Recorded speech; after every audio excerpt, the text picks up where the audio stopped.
السلام علیکم ورحمۃ اللہ وبرکاتہ۔ یہ محترم بھائی کا سوال ہے، لکھتے ہیں جی وضو یا کھانے کے دوران باتیں کرنا کیسا ہے؟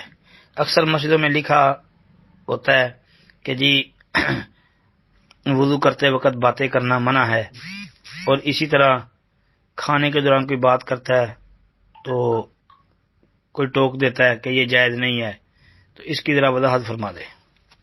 جی محترم بھائی،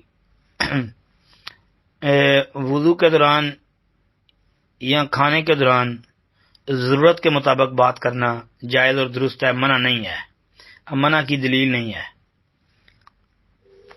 جائز اور ضرورت کے مطابق بات کرنا دوران وضو بھی جائز ہے اور دوران کھانا بھی جائز ہے۔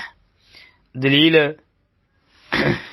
ایک تو وہ حدیث مغیرہ بن شعبہ رضی اللہ تعالی عنہ والی، جس میں ہے کہ نبی صلی اللہ علیہ وسلم نے وضو کیا، جب آپ پاؤں دھونے کے بالکل قریب پہنچے تو وہ کہتے ہیں کہ میں نے اپنے ہاتھ بڑھائے تاکہ میں آپ کے موزے اتاروں، تو آپ صلی اللہ علیہ وسلم نے فرمایا کہ چھوڑ دو، میں نے انہیں وضو کی حالت میں پہنا ہے۔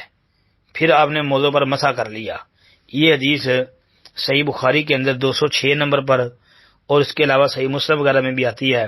تو یہ اس مسئلے میں واضح دلیل ہے، نص ہے کہ دوران وضو جو ہے جائز بات، ضرورت کے مطابق بات وہ کرنی جائز ہے، اس میں کوئی حرج نہیں ہے۔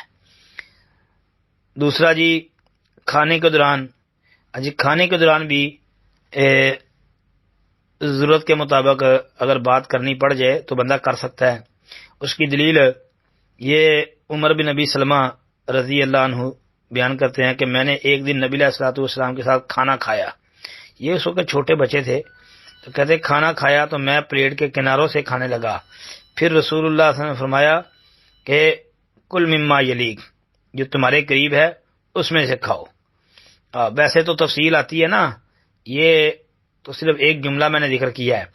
آپ علیہ الصلوۃ والسلام نے فرمایا تھا یا غلام، اے لڑکے، اللہ کا نام لے، مطلب بسم اللہ پڑھ، اپنے سامنے سے کھا، اپنے دائیں ہاتھ سے کھا۔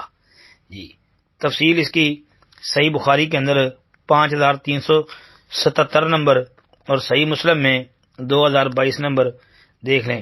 اس سے پتہ چلتا ہے دونوں روایتوں سے کہ وضو کے دوران جائز گفتگو کرنا ضرورت کے مطابق جائز ہے۔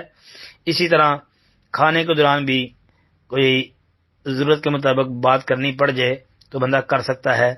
اب باقی فضول گفتگو، لا یعنی باتیں، وہ تو بھائی ویسے ہی نہیں کرنی چاہیے۔ السلام علیکم ورحمۃ اللہ وبرکاتہ۔